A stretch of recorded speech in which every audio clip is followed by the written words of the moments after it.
నిక్కర batch, బనీళ్ళ batch అని వాళ్ళు ఒక సవాల్ ఇసురుతారు. మేము దొంగతనాలు చేస్తుంటాం, దమ్ముంటే పట్టుకోండి అని.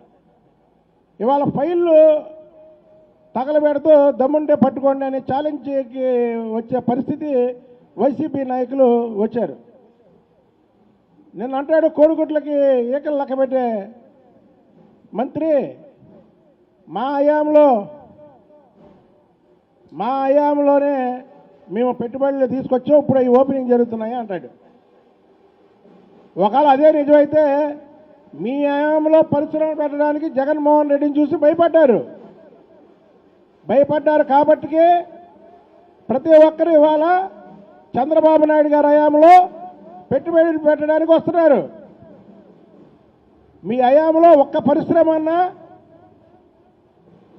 ఇక్కడ కట్టి చూపించారా? అందులో ఉద్యోగ అవకాశాలు ఇచ్చారా? ఏ అవకాశాలు ఇలా రాకుండా రాష్ట్రాన్ని అధోగతి పాలు చేసింది జగన్ బ్యాచ్ కాదా? అసలు ఈ జగన్ బ్యాచ్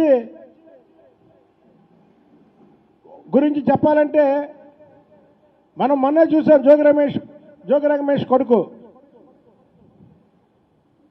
అగ్రిగోల్డ్ ఆస్తులు అటాచ్మెంట్లో ఉన్నాయి, దొంగ సర్వే నెంబర్లతో రిజిస్ట్రేషన్ చేసి అమ్ముకున్నటువంటి వైనం. అలాగే ఆడుదాం ఆంధ్ర,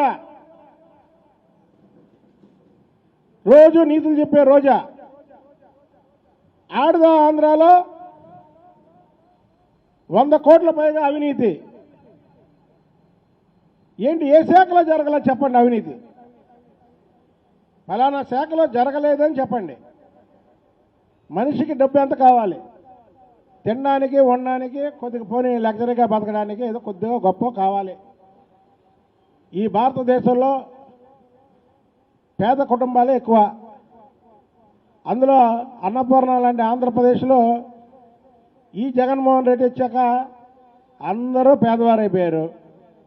అయినా సరే వీళ్ళకి ఆశ చాలదు.